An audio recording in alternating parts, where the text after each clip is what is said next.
Okay, so this is a recorded video for module number 3 entitled Specific Circumstances Affecting Obligations in General and the Sources of Damages. So the sources of damages. So these are the grounds where the creditor may claim damages against the debtor. So according to Article 1170 of the Civil Code, those who are in the performance of their obligations are guilty of fraud, negligence, delay, and those who in the manner contravene to the tenor thereof are liable for damages. So we have four sources of damages, which are according to the law. These are fraud, negligence, delay, and contravention to the tenor of the obligation. So how do we define fraud? Okay. Fraud is the deliberate or intentional evasion of the normal fulfillment of the obligation. Okay. So we have two types of fraud. Number one is dolo incidente and then dolo causante. So what's the difference between the two? The difference between the two is when the fraud happened. Okay. So for incidental fraud, what happened here is that there is already an obligation. Okay? There is already a contract. Okay? So the contract is valid. However, in the fulfillment of the obligation from the contract, there was a fraud. Okay? So it refers to a fraud that is not serious and without which the other party would have still have entered into a contract. So um okay. So the remedy here is rescission. Okay, when we say rescission, ibig pong sabihin is ibabalik mo yung kung ano yung nakuha mo from the other party. Okay? So again, ang dolo incidente is nangyayari siya, meron na kayong valid contract. Pero yung para ma-fulfill niya yung obligation niya from that contract, nakagawa siya ng mali. Okay? So example, Mr. X is the owner of ABC restaurant. He ordered 50 sacks of jasmine rice from Mr. Y, and on the day of the delivery of the sacks, Mr. Y mixed NFA rice into each. So in here, yung kanilang contract is valid. Nag-order si Mr. X kay Mr. Y ng jasmine rice. Kaso, um, si Y, ang ginawa niya is nanloko siya, nandaya siya. Dito, ang nag-commit ng fraud is si Y. Again, the contract is valid, pero yung fulfillment ng contract is may halong panluloko. Okay. So, rescission tayo dito ha. Ang remedy natin dito, rescission. And claim for damages. Okay. Next, pag dolo causante naman, ibig sabihin na commit yung fraud bago magkaroon ng contract. Okay? The reason kung bakit napapayag yung isa sa mga party to agree to the contract or to the agreement is because of fraud. Okay? So this one, usually ang kind ng contract na napoproduce nitong dolo causante is yung tinatawag nating voidable contract. Okay? Voidable contract. Okay. So example, when the seller had no intention to part with her property and was tricked into believing that what he signed were papers pertinent to her application for the reconstitution of her burned certificate, not a deed of sale. So for example, ano ba ba example ng mga dolo causante natin? Kunwari is yung contract na pinirmahan is contract, akala mo contract of pagsasangla or contract of loan, having your property as collateral, pero yun pala yung pinipirmahan mo ng papeles is because it is considered now a contract of sale. Okay? Or for example, kaya ka sumali sa isang negosyo, it is because na-convince ka na yung kapartner mo has the skills na pinramis niya sa'yo. Okay? But eventually, wala pala siya nung skills na hinahanap mo. So that is considered as dolo causante. Okay? Sa beginning pa lang, before pa lang magkaroon ng contract, nagkaroon na ng commission of fraud. Okay? So waiver of fraud. Okay, so general rule is that waiver of future fraud is void. Okay? Waiver of future fraud is void. Okay? Next, paano naman yung past fraud? Pag past fraud kasi, it is considered valid kung nagkaroon ng waiver. It is because it means na pinapatawad mo na yung panloloko sa'yo. Okay? Next, punta naman tayo sa negligence or culpa. Okay. Negligence is the failure to use yung proper care and diligence nung na-required ng inyong agreement. Okay? So, meron kasi tayong different types ng due care or diligence na tinatawag.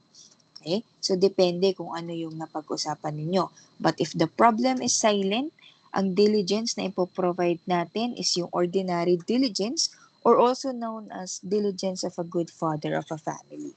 Okay? But there are some transactions or parties that are required to provide extraordinary diligence. Like for example, pag sumakay kayo sa public transportation, kailangan yung driver is extraordinary yung diligence na ipoprovide niya. Okay?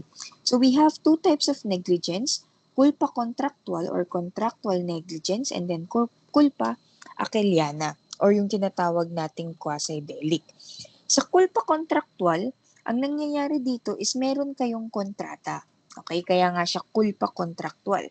May existing na contract, pero yung proper care and diligence is hindi na-perform. Okay? Sa culpa achilliana naman, wala pong contract. Okay? Kaya nga 'di ba before na discuss natin yung quasi-delic. Okay? Ang nangyayari sa culpa achilliana is walang existing contract. Okay? Next, punta naman tayo sa delay. When you say delay or also known as default or mora, meron tayong tatlong klase na discuss na rin natin to before. Mora solvendi kapag sa debtor yung may delay, mora accipiendi kapag si creditor may delay, and then for reciprocal obligations, meron tayong tinatawag na compensatio mora. Okay? So requisites for the delay ng debtor, lalo na kapag mora solvendi ang pinag-uusapan natin. Okay. Number 1, si debtor, hindi niya nagawa kung ano yung obligation niya on the date agreed upon. And then number 2, nagdemand na si creditor, reminding the debtor to fulfill his obligation. And number 3, despite of the demand, si debtor, hindi pa rin niya ginawa kung ano yung obligation niya. Okay? So general rule is that no demand, no delay. Exceptions to the rule for no demand and no delay, na-discuss na rin natin to previously, when the law so provides, when the obligation to provides, when time is of the essence, and when demand would be useless. Okay. Next, effects of delay. What are the effects kapag merong delay on the part of the debtor? Okay. The debtor is guilty of breach of obligation. Okay. Bakit? Kasi hindi siya tumupad doon sa usapan. Okay? Nag-usap kayo na ito yung date ng performance ng obligation, pero hindi mo tinupad. That is why delayed ka na. Okay? Pangalawa, he is liable in case he is liable for interest in case of non-payment of money. At saka kapag kunwari is merong namimiss na opportunity si creditor. Okay? In the absence of extrajudicial demand, the interest shall commence from the filing of the complaint. Kapag meron ding delay on the part of the debtor, in case of fortuitous event, to deliver a determinate thing, he is also liable. Okay? Naalala ninyo yung example nating si Vice Ganda na dapat i-deliver and then hindi pa no-deliver kung ano yung on the date ng expected delivery sa kanya and then kinabukasan na baha. Okay? So, hindi mai-excuse yung debtor sa obligation niya to deliver vice ganda. Okay. In an obligation to deliver a generic thing, the debtor is not relieved from the liability or loss due to fortuitous event. It is because generic thing po ang pinag-uusapan. Okay? Kasi hindi naman nauubos ang isang generic thing. What are the effects if there is mora accipendi? So when you say mora accipendi, sino ang may delay dito? Creditor. Okay, so si creditor is guilty for the breach of obligation. He is also liable for damages kung meron man na incur na damages si debtor. He also bears the risk of loss of the thing due. Kasi binibigay na sa'yo, ayaw mo pang tanggapin. Eh di bahala ka kapag nawala yan. Where the obligation is to pay money, the debtor is not liable for interest from the time of the creditor's delay. Okay? Kasi nga, kasalanan ng creditor, ayaw niyang tanggapin yung bayad ni debtor. So, hindi dapat magbabayad si debtor ng additional interest. Okay? The debtor may release him from the obligation by consigning the item or sum due. Okay? Later on, mapag-uusapan natin pagdating sa extinguishment ng obligation, yung tinatawag nating payment or yung per payment wherein yung dapat ibabayad sa creditor is isusurrender natin sa korte. Iko-consign natin yun. Payment by consignment. Okay. So, kompensasyon mo rin kapag merong reciprocal obligation wherein si debtor at saka si creditor kaliwaan yan. Okay? Magkakaroon lang ng delay kapag yung isang party is na-fulfill niya na yung obligation niya but the other party is not yet ready to fulfill kung ano yung part niya naman sa obligation. Okay? Ways to demand the fulfillment of the obligation. Kailangan bang laging dadalhin natin sa korte? The answer is no. In order to fulfill the obligation, demand is necessary. There are two types of demand, judicial at saka extrajudicial. Sa judicial, si korte na yung nagsasabi o nagfi-fix ng period kung kailan gagawin yung obligation. Pagdating naman sa extrajudicial, si creditor yung magsusulat ng demand letter. Ma'am, paano kapag ang gumawa po ng sulat ay galing sa law firm? That is still considered as extrajudicial demand. Okay, ang judicial demand dapat korte. Okay? Contravention of the tenor of the obligation. So, isa din to sa sources ng obligation natin. Kapag hindi ka tumupad sa kung ano yung mga stipulations doon sa inyong napag-usapan. Contravention, ibig sabihin hindi mo ginawa kung ano yung nakasulat sa inyong kontrata. Okay. Fortuitous event, again, ito yung mahati ang fortuitous events sa dalawa, acts of God at acts of men. Okay? So, a fortuitous event is an event that cannot be foreseen, though foreseeable cannot be avoided. Okay? So, liability for fortuitous events and exceptions. So, again, a person is general rule, hindi po liable ang isang debtor in case of fortuitous events. Okay? But meron tayong exception to the rule. Number 1, if expressly specified by law. Number 2, if there is a stipulation na sinasabing liable si debtor. Letter C is when the nature of the obligation requires assumption of risk. So for example, again nito, yung mga insurance contracts ninyo. Okay? Kahit may fortuitous event, liable ka. Nabayaran yung bumili ng insurance kasi kaya nga siya bumili ng insurance kasi nga the customer is being ready for fortuitous events. Okay. Next, to exempt a debtor from liability for non-performance of obligation due to fortuitous event, the following requisites must be present. Number 1, cause of non-performance obligation must be independent of the will of the debtor. Number 2, unforeseeable or unavoidable yung fortuitous event. And letter C, it is impossible for the debtor to comply with the obligation in a normal manner. Letter D, the debtor must be free from any participation in the creditor's injury. Okay. So in these cases, exempt pa rin yung debtor sa fortuitous events. Okay. Kinds of fortuitous events, na-discuss na rin natin yan. Serious transactions, we have already discussed this. Again, ang requisites para maging valid yung interest stipulation is that it must be expressly stipulated, must be in writing, and the interest is lawful. The legal interest right now is 6% per annum, pero that 6% will only be applicable kapag walang sinabi kung magkano yung interest. May limit ba sa interest? The answer would be wala pong limit sa interest. Pero, dapat is, ang sinasabi natin is, kailangan just and equitable yung interest. So, as to just and equitable, korte po ang nag-decide dyan. Okay. Remedies to protect the credit extended by the creditor. Okay. So, nangyayari to, what if may nangutang sa'yo or merong may obligation sa'yo tapos ayaw kanyang bayaran? Ano yung mga pwede mong gawin? Number 1, exhaust the properties of the debtor by levying attachment and execution upon the property of the debtor.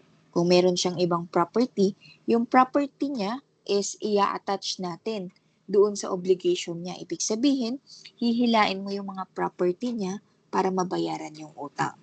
Number 2, paano kapag wala siyang properties pero meron siyang mga pautang? Okay? So, number 2, exercise all the rights and actions of the debtor except for those personal to him. Ito yung tinatawag nating aksyon sa abrogatoria. For example, si A may utang kay B. Right? And then si A can no longer pay. Right? Pero si C may utang kay A. Okay?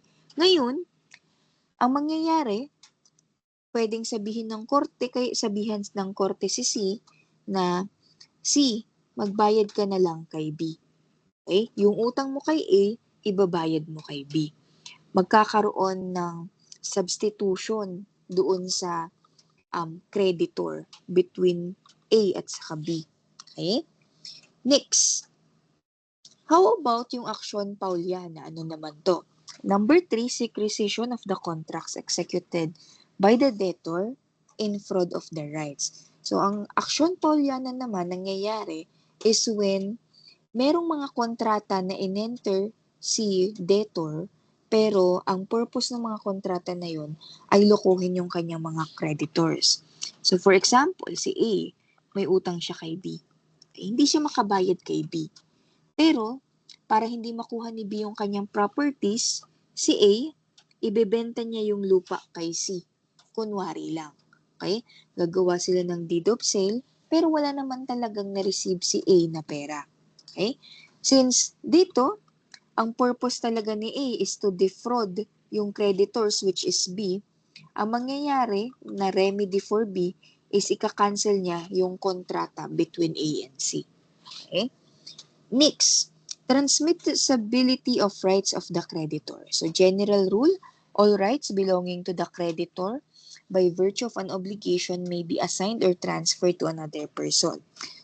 Kailan naman hindi pwedeng mai-transmit yung rights to another person? Number 1, when the law prohibits the same.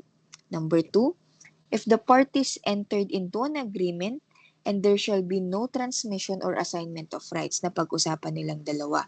And number 3, if the right is purely personal. Okay? For example, ng right is purely personal kapag pumapasok sa partnership agreement kasi that is based on trust and confidence. Okay? Right of rescission. So, ano nga ba yung rescission? Pag sinabing rescission, ang tatandaan nyo lang, ibabalik ko kung anong nakuha mo, ibalik mo kung anong nakuha mo sa akin. Okay? So, generally, kaya nagkakaroon ng right of rescission kasi yung isang party, nagkaroon siya ng damages. Okay? However, take note, yung right of rescission natin, it should be the remedy of last resort. When you say remedy of last resort, kailangan ginawa nyo muna lahat para maayos yung inyong usapan or yung obligation ninyo between a creditor and the debtor, maayos ninyo. Pag hindi na talaga kayang ayusin, doon tayo papasok sa rescission. Okay? So that's it for your handout number 3.